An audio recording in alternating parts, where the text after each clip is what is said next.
Hello everyone, and welcome. My name is Jeff McGuire, and this is part one of a three-part presentation on nonviolent movements and the military. Part one is, as you can see, is going to be focused on how nonviolent movements should engage with the military. Part two will be vice versa, how the military should and can engage with nonviolent movements. And then part three will be a quick look at what we call DDR, or disarmament, demobilization, and reintegration. This will be focused on how nonviolent movements should have systems in place to accept formerly armed actors into their movements in a successful way. So thank you for joining, and we can start part one. So how nonviolent movements should engage with the military.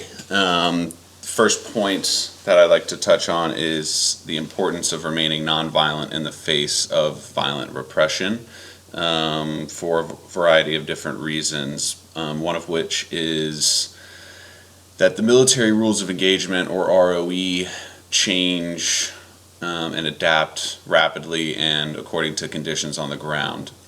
What this means is the military's mission, from a commander's role or down to just a foot soldier, his job and his mission is going to change depending on what he's facing on the ground. So while the military or security force may be deployed to stop protest, to prevent a protest from moving any further, that can change very quickly depending on the kind of protest that it is.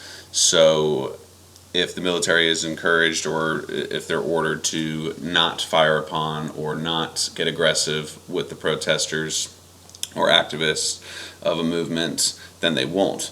But if they're facing a more violent force, and if they feel threatened, then that ROE is going to change. So this is highlighting the importance of the second point, which is the importance of a movement in maintaining nonviolent discipline as a tactic. So this is touched on by many scholars in nonviolent theory, highlighting that nonviolent movements are more successful over time if they do remain nonviolent, and how a radical flank or a violent episode can kind of change the entire dynamic of a nonviolent movement. And as we just talked about, it can change the way the military engages with a nonviolent movement. And then lastly, it can affect a movement's participation. Records show and statistics show that participation in a movement, from specific acts such as protest to the long-term participation in a movement, is higher if the movement remains nonviolent. So engaging in violent acts is going to limit a movement's participation. Second point on this is how nonviolent movements can use backfire. So this is going to affect how you should engage with the military. This means, and what this basic graphic is showing, is that the more as repression goes up, mobilization can go up, because those violent acts committed by the government or by the regime or by the military or any security force is angering people, and people are wanting to join the cause. They're having more personal connection with the message of a movement. So this is called backfire. This means that the military's decision to use force and to engage in a more extreme form of repression is increasing mobilization in the nonviolent movement.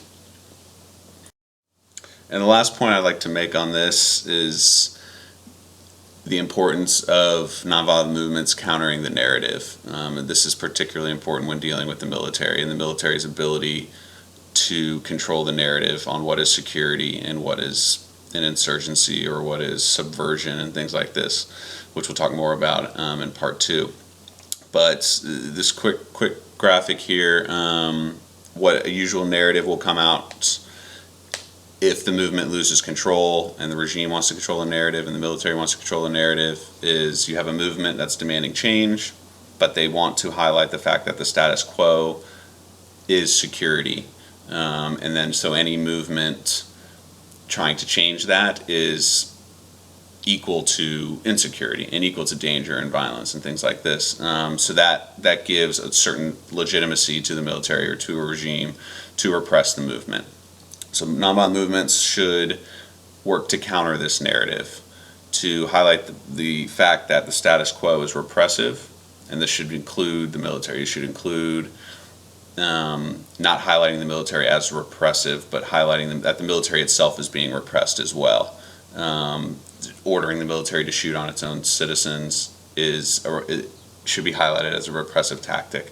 So highlighting or trying to emphasize the fact that the status quo is repressive has led to people demanding change and a call to action that more people should demand change, and to give the movement itself legitimacy. So this is, and I want to point out this book, this is Authoritarianism Staging a Comeback, edited by Maria Stephan and Matt Burrows, from the Atlantic Council, which is kind of arguing this point that dictators are learning, especially in the post 9/11 age, where things are easily labeled as terrorist acts, and the global fear of terrorism has spread so wide and so far that any kind of subversive or call to action against the government, things like that, could easily be labeled as terrorism, and that fits into the narrative that a repressive regime wants to have.